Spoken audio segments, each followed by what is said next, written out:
Hello and welcome to the third-person character controller series. In this video, we're going to be swapping out our temporary geometry, this capsule and box, with some actual character models and animations.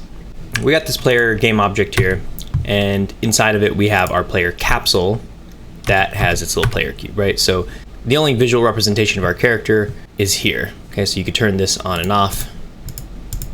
So this is what we want to replace. So I'm going to be teaching you one way to get a character model and to give it animations, but I highly recommend that you check out the character model and animations tutorial, which I go over some of these processes in a little bit more depth. But for now, let's just push forward here. We're going to be using Mixamo. So Mixamo is a site where you can get free animations and character models. You can sign up for free, but I'm just going to log in.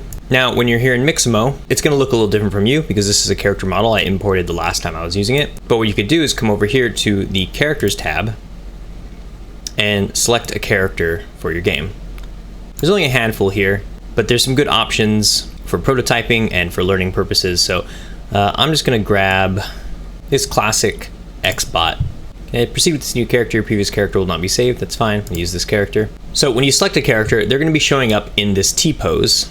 Right? So even if I chose this guy, and after you've selected your character, you can come to the Animations tab. And here's where you can browse through all of the animations on the site, which are really high quality, and there's a huge variety to choose from. You also have this search bar up here. So we're going to search for an idle animation. And let's just say we want this one. Okay, so you can see that it's playing and it's looping here. There's some values that you could tweak here, but I think overall this looks good. So I'm just going to go ahead and hit download. And I'm going to say that this format is going to be FBX for Unity. I'm going to hit download. And I'm going to save it here in my third-person character controller folder. But first, I'm going to create a new folder called Mixamo Animations. And here's where I'm going to save it. So you can see down here that it's called xbot@idle.fbx. I'm going to save it there. And then I'm going to get a walk animation. Okay, we'll grab this one.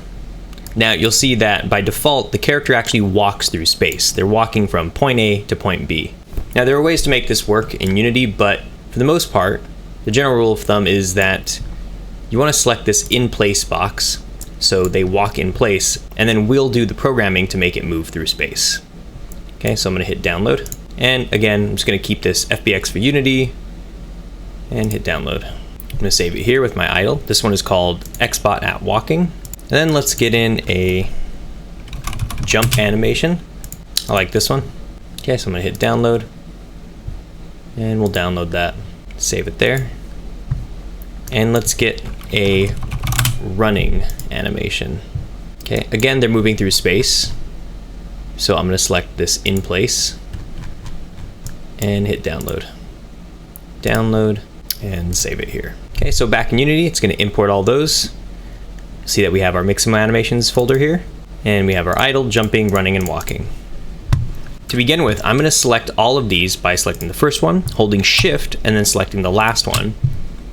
Then I can come over to Rig, and this animation type, it says generic. We're going to change this to humanoid. And then I'm going to hit apply. Changing the animation type to humanoid will give us a little bit more of a generic format. So down the line, if you ever want to swap animations out or make tweaks to them, Unity's built-in humanoid animation rig will be available to us to use. What I want to show you is in these FBXs, if you press this little drop-down button, we have all these contents in it. You'll have game objects, materials, meshes, an animation file, and an avatar. We want to extract the animation file, so I'm just going to select it and hit Control-D or Command-D on a Mac, and you'll see that made a duplicate, and it's no longer a part of this FBX. So I can collapse that, and you'll see that we just have the idle here. Now what I want to do is make a separate folder. We'll call this our Animation FBXs. And this is just to stay tidy. So I already got the idle, which means I'm done with this idle FBX, and I'll just put that in here. Then I'm going to go ahead and select jumping, select that animation, the one with the triangle, Control-D, and put my jumping FBX in there. And we're just going to do that with the rest of these.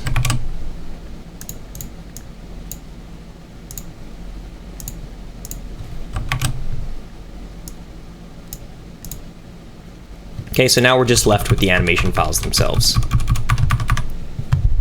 So I'm going to select idle, and you'll see up here, loop time is not checked. So that means the animation will only play once. So I'm going to select it so it loops. Running, I'm also going to make sure it loops, and walking will also loop. Jumping, you don't need it to loop. Now what we can do is go into the animation FBXs, and let's drag and drop this idle FBX out into the scene. Okay, so put it right here.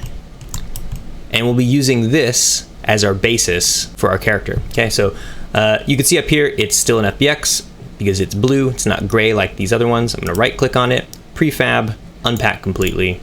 I'm gonna drag and drop this under the player game object.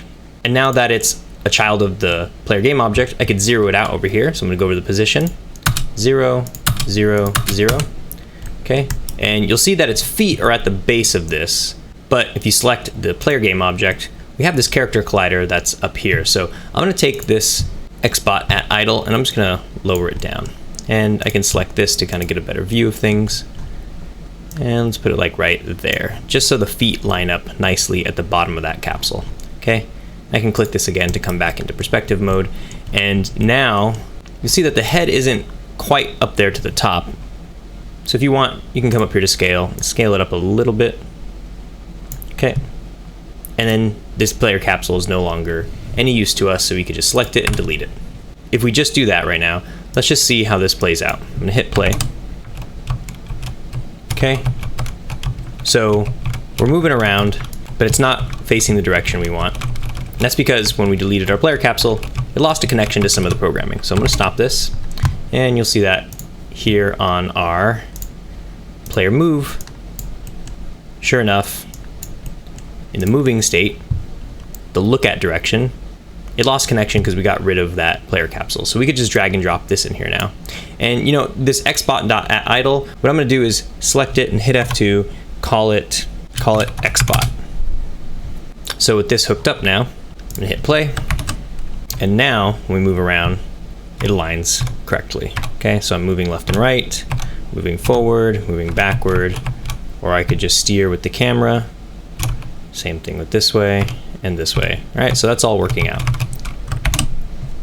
Now what we want to do is actually play the animation. Okay, so I can come over here to our Mixamo animations. Okay, so we could put these on our character. I'm going to select the player. I'm going to add a component. I'm going to type in Animator. That's Animator, not animation. Okay, we want an Animator component. And it says it needs a controller. There's not currently one, so we need to make one for it. So over here with the rest of our animations, I'm going to right click, create Animator controller. And I'm going to call this player animator controller. And now when I select the player, I can drag and drop this animator controller in the controller slot. All right, so the animator setup to use, you could double click on an animator controller to open up the animator tab. Okay, so this is our animator tab. I'm gonna move this exit up here. Okay, so this is what you start with on an empty animator. An animator, like our Playmaker FSMs, is a state machine. So it can go to states here in the graph one at a time. And there's little transitions that you could fire off between them. And that'll let us control all the animations. Now, there's plenty of ways to do animations with your animator controller. I'm gonna show you two ways. First is the most basic version, which is to just play an animation file. There's no transitions in that. It just immediately starts playing whichever animation you want it to. And then afterwards, I'll show you how to use the transitions in Animator, which helps smoothly blend between animations. Okay, so to begin with, let's do the simple way, where we just cut to each animation. So I'm gonna drag and drop in idle first, okay? And by putting in idle first, you'll see that it draws an arrow from this entry. Now, entry is just another way of saying like its start state, and that when the game first starts, it's immediately gonna go to the idle state, okay? And we're just gonna be playing the idle animation. And before we play this, what we're gonna do is make sure that we also set up this avatar value. So the avatar value, we can hit this little circle here, and I'm just gonna type in xbot, and we'll use this xbot idle avatar, okay? And this will just be applicable to everything else because it's the same type of avatar. So I'm gonna select that. Now we have that in there, and we can hit play. I don't know if you could see it so well. Let me make this a little bigger. You could see that our animation is playing now. And just to clean things up a little bit, what we're going to do is select our XSpot game object, and it has an animator component on it as well. It came with one by default, so I'm just going to right click and remove component. It's not needed, so just trying to keep things clean. If it immediately starts playing our idle animation, what happens when we want it to play walking animation when we're walking? So I'm going to select the player, and let me just move this over here so we can see all of Playmaker. And in moving, we're going to put in an AnimatorPlay. Okay, we'll put it here at the top. And the state name that we want to play will be our walking animation. Now we haven't put that in here yet, so I'm going to come over to our project files, and we're going to put in our walking and our running, and let's put jumping off to the side over here. Okay, now what you'll notice is that these states are gray and that there's no transitions between them. Okay, so this is the simple way that I'm showing you how to play animations, like I said, with no transitions. These are just on their own, nothing really connects to them. You have to explicitly tell the animator to play each of these states. All right, so back in Playmaker, what we could do is select our player, and on this AnimatorPlay, we'll play the walking clip. I do just want to point out that the walking clip, if I select it, you'll see that the value up here is the name of it, and then the value right here is the file that it plays. You could change this to anything you want. Walking XSpot, and that's the name of it over here now.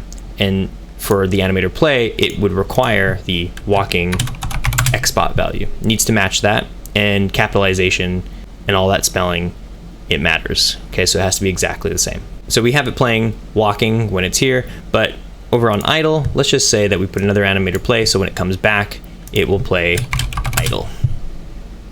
Okay, so let's open this up, hit play, and when I move forward, they walk. Okay, and if I stop, they go back to idle. Now you'll see what I'm talking about. With no transitions, when you're walking, it immediately starts the walking animation, and the moment I stop, it snaps back to the idle animation.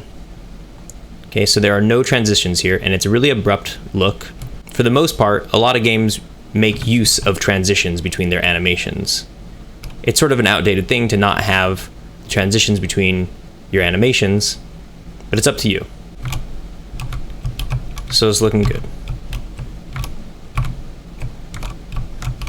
But let me show you how to add transitions. So I'm going to stop this. And over here, I'm going to get rid of the AnimatorPlay and this AnimatorPlay. Okay, we're back to square one. And instead, what we're going to do is put in some transitions here in the Animator controller. First of all, I'm just going to change this back to walking. Get rid of that. And I'm going to move these away from each other a little bit, just so we could see the transitions between them. So I'm going to select idle. I'm going to right click and go make transition. I'm going to see now I can drag out this transition arrow, just like with Playmaker, right? I'm going to select walking. Okay, so now there's a transition that goes to walking. We want this transition to shoot off on some condition. Now, if I select it, you'll see it turns blue. If I deselect it by clicking somewhere out here, it turns white. Okay, so selecting it turns it blue. Over here, we can set up the parameters that send it off. Those are called conditions. I'm going to add a condition by hitting this plus button. And it says parameter does not exist in controller. Okay, so we need to create some parameters. Over here is where our parameters are. We have layers and parameters. So you can kind of think of this as your variables tab, right? Like in Playmaker, you have these variables. And these conditions are like events, right? Like your events tab. Because these conditions are basically events and transitions between the Animator controller state. If I select this transition, it says parameter does not exist in controller. And if I come over to parameters, it says list is empty. Of course, I could just hit this plus button. And we're going to add a float value. And this new float, we're going to call this player speed. Now, by default, it'll be 0. And in conditions, now we have this little drop-down menu. And this is where we can select player speed. Okay, so we want to go to walking if player speed is greater than 0. Now from walking, I'm going to right click on here and go make transition and send back to idle. So we have it going both ways. You can see this arrow pointing down, this arrow pointing up. So if I select the one that's going from walking to idle, we can add another condition and say if player speed is less than 0.1. Then it will go back to idle. All right, so let's go over to our player FSM, the player move FSM. And what we're gonna do is in moving, we're gonna add a SetAnimatorFloat. And the parameter we wanna set is player speed. Again, this is one of those things that is case sensitive. It needs to be spelled exactly as it is here. And watch out that you don't accidentally put a space somewhere in there, because those are kind of invisible. Okay, so the value that we want to set, I'm just going to use our move magnitude. The value is our movement magnitude. That's tied directly to the input magnitude from the player's controller. I mentioned this in the first tutorial, but I just want to say it again. I'm using the Unity Input Manager. So we're using the get axis vector, and we're using all of these axis names, and get button down, same thing, we're using the axis name. But this works just the same way whether you're using Unity's new input system or third-party assets like Rewired. What you're just trying to get here is the magnitude of the input and the vector of the input. Okay, so we're just using the magnitude here to set the animator float. And we're gonna make this every frame. Okay, now I'm gonna copy this action and go to the idle state. I'm gonna paste it in here. I'm gonna select this top action, hit Control V, okay, puts it in here. I'm gonna move it to the top, and this is looking pretty good. So let's go over to our game and give it a test run. We're idling by default, and then I'm going to start moving. Okay, now you could see that we do have these transitions between the animations. If I let go, okay, but there's a bit of a delay here. So I'm moving, but it doesn't kick in till a moment later, sometimes, right? And if I stop moving, sometimes it seems to kick in right away. Now what I want you to take notice of, if I move this over so we could see our animator, if I start walking, you'll notice that this blue bar, this blue progress bar, this is the animation clip playing from beginning to end. It will only send off that transition once the animation is done. So the value might become true. It might be like, okay, yeah, you are actually walking now, but let's wait for the idle animation to play. That's kind of what it's telling itself. So you'll see that if I start walking right at the end of it, the animation will play really soon. So here we go. I'm gonna try to time this right. If I go right now, it seems to play right away, right? Whereas if I start to walk right when the bar is over here at the top, it'll take a little longer. So I'm gonna try to time this right. See, I slid around there for a second. You know, there's definitely a delay. And the same thing happens with walking, okay? So the way we fix that, if I stop this, is by selecting these transitions and changing the exit times. So all we have to do here is uncheck the exit time box. If I come over to this other transition, I can check the exit time box. Now, alternatively, you can also come to the settings and change the exit time.